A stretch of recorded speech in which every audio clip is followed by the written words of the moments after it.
Welcome back. Time now for the financial week.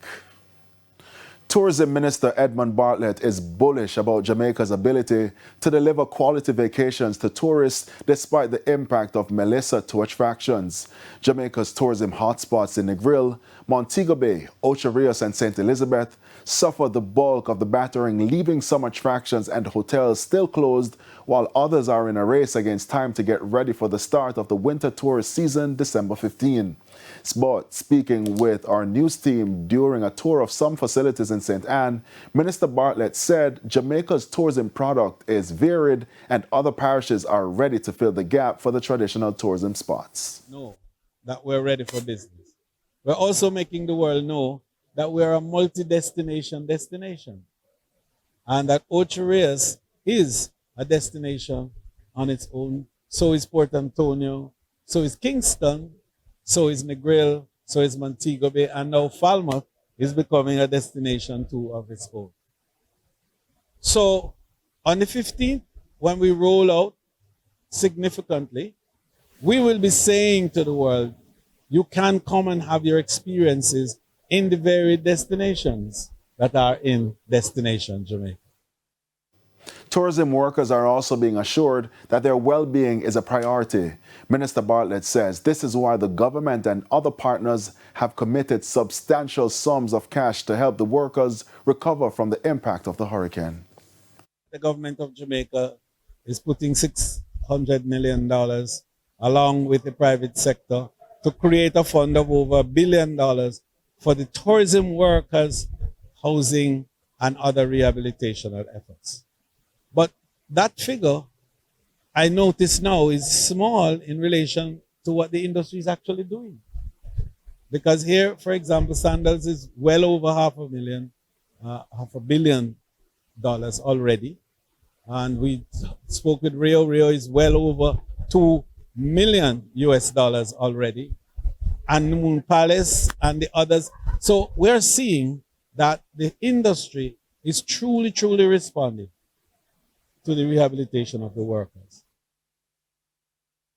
With major attractions in St. Elizabeth now closed, vendors along a popular food spot in Middle Quarters are already feeling the pinch. The details in this report. Along the usually bustling Middle Quarters strip, the sound of vendors calling out to passing motorists is now noticeably faint.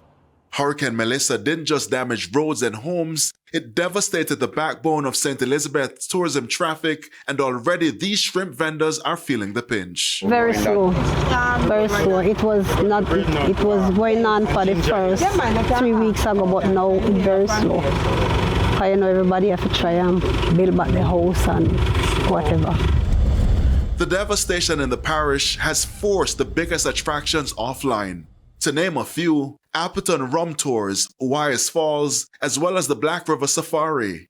And, by all indication, there's no telling when things will return to normal.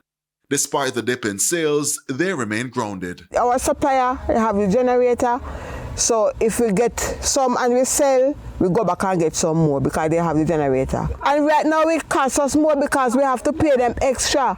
We have to pay them extra for the gas to keep it on the generator, so right now it's kind of slow. But we thank God still because we have something to do. But the impact is being felt beyond shrimp sales. Many vendors rely on this income to support their families and prepare for the Christmas season, a period that would normally bring much-needed relief. With no clear timeline for reopening of attractions, residents say all they can do is wait and hope. The livelihood of the people is at stake, yes. So we do need some assistance. We will have to find creative means too, as we are resilient people, you know, to find other means of earning. And with the winter tourist season fast approaching, the government has been touring hotels and attractions over the last few weeks. Just this week, Prime Minister Dr. Andrew Holness instructed municipal corporations to speed up approvals in a bid to get the facilities back online. Over in St. Elizabeth, a plea for help. I say to the individuals that are listening, that are watching, that Middle Quarters needs you. It's not just Middle Quarters. there are surrounding communities that need you here in St. Elizabeth. So we welcome you with whatever it is you are doing, and we're happy to partner with you. The Middle Quarter CDC is happy to partner with you to do the work, to rebuild our community, to rebuild St. Elizabeth, to rebuild Jamaica. The JSE index declined by 1,401 points, while the junior market index declined by 11 points. The winners were led by Epley Limited, 7.75%, preference shares, Iron Rock Insurance Company, Margaritaville Turks, US dollar shares, Caribbean Assurance Brokers, and Kingston Properties. The losers were led by Sagicor Real Estate X Fund, MPC Caribbean Clean Energy, JMMB Group 10% variable preference shares, Mayberry Jamaican Equities, and Jamaica Public Service Company 9.5%, 18 stocks traded firm. The Jamaican dollar gained 16 cents on the US dollar today. On US dollars, today's $30 million US dollars intervention by the Bank of Jamaica. This week, the central bank has pumped $90 million US dollars as it intervened to help shore up the Jamaican dollar. Foreign exchange trading ended with banks and cambios selling the US dollar for an average $160.65. The Canadian dollar is being sold for $114.95. The pound is going for $210.75, while the euro is selling for an average $185.66. And that's the Financial Week. News from overseas and our bite of the week after the break.